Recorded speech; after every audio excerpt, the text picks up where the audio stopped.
Huawei P30.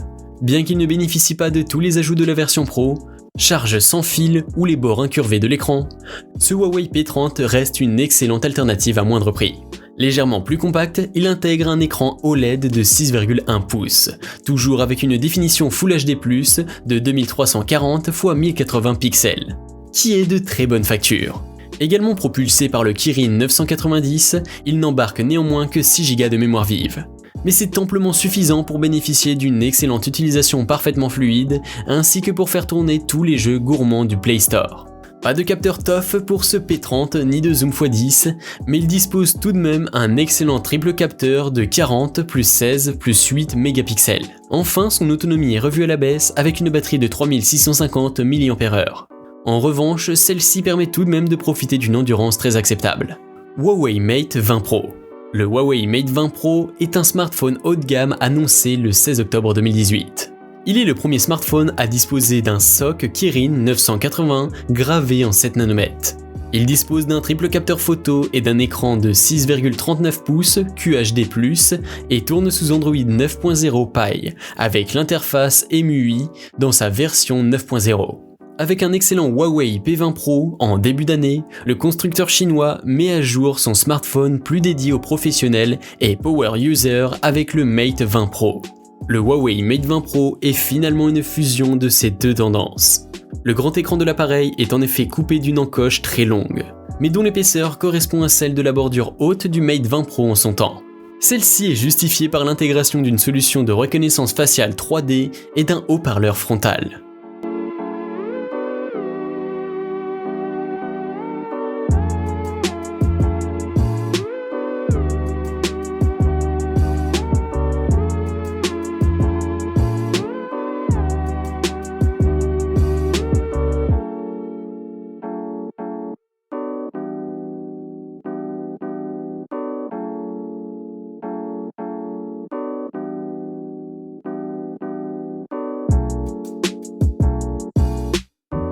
Huawei P40 Pro.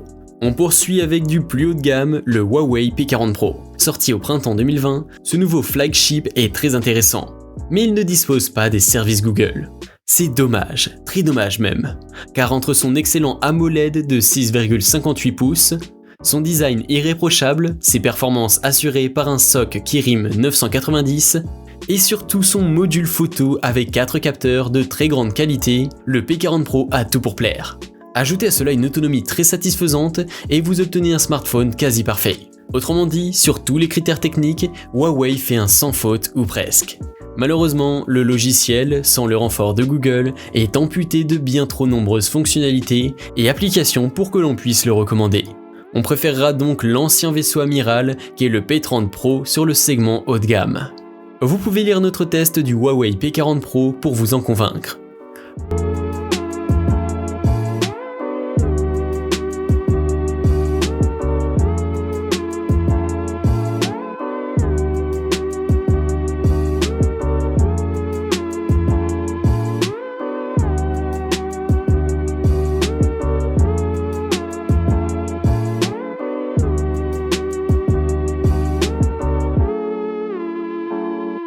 Huawei P50 Pro.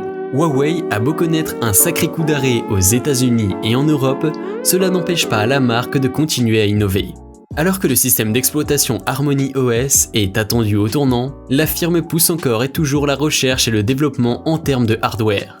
Le prochain haut de gamme de la marque aura ainsi fort à faire pour se distinguer de la concurrence. Comme souvent, la firme chinoise entend bien frapper un grand coup sur le segment de la photo, domaine où le P40 Pro Plus excellait déjà. Le leaker Rodan 950, qui se spécialise notamment sur Huawei, vient de dévoiler plusieurs visuels des 3 mobiles qui forment la gamme P50. Son rendu 3D, réalisé en partenariat avec Ninetech 11, vous paraissent tout aussi plausibles et permettent de noter une première différence entre les 3 appareils. On constate en effet que les Huawei P50, P50 Pro et P50 Pro Plus embarquent respectivement 3, 4 et 5 capteurs photo, ainsi qu'un flash LED. L'ensemble est contenu dans 2 îlots en forme de cercle, ce qui donne un aspect original à la série. Pour savoir plus sur les caractéristiques techniques et la disponibilité des smartphones Huawei présents dans cette vidéo, vous trouverez les liens d'achat dans la description.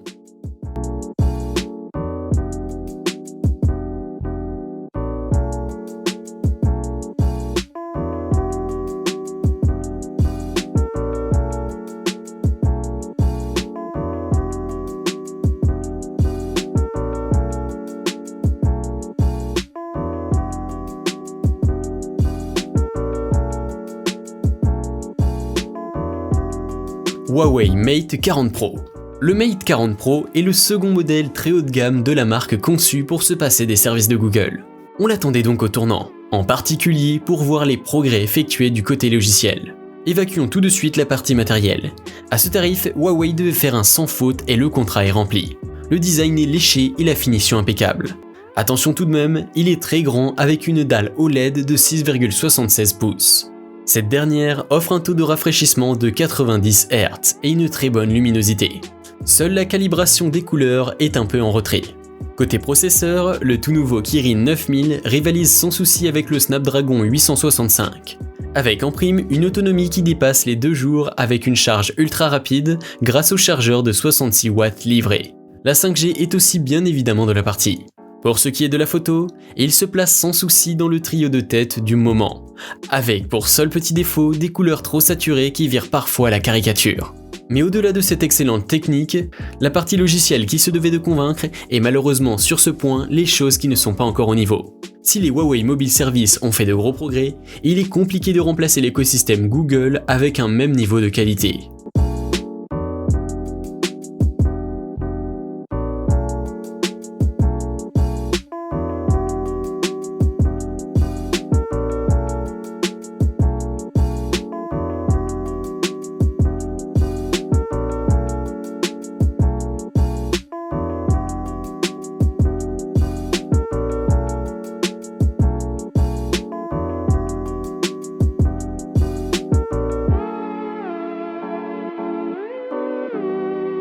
Huawei Mate 50 Pro. Le Huawei Mate 50 Pro est l'un des smartphones attendus de la marque chinoise. Si le lancement semble encore loin, les fuites nous donnent un aperçu de la fiche technique. On sait par exemple qu'il pourrait être équipé d'une énorme batterie de 7000 mAh. La fiche technique en elle-même se montre très alléchante. Le smartphone disposerait d'une dalle OLED de 6,8 pouces avec une définition de 1176 x 2400 pixels, avec un taux de rafraîchissement de 120 Hz. On présume qu'il serait équipé d'un SoC Kirin 9000, que l'on connaît déjà, de 12 Go de RAM ainsi que de 512 Go de mémoire. La photo a toujours été le point fort du constructeur chinois depuis le début de son partenariat avec Leica. Le Mate 50 Pro ne devrait pas faire exception à la règle, et devrait être équipé d'un capteur principal de 64 mégapixels, d'un téléphoto de 12 mégapixels, d'un ultra grand angle de 12 mégapixels, ainsi que d'un capteur profondeur de 0,4 mégapixels. Pour l'OS, c'est encore un peu flou. On ne sait pas encore si le terminal sera équipé d'Android, sans la suite logicielle de Google, ou de son système d'exploitation maison HarmonyOS.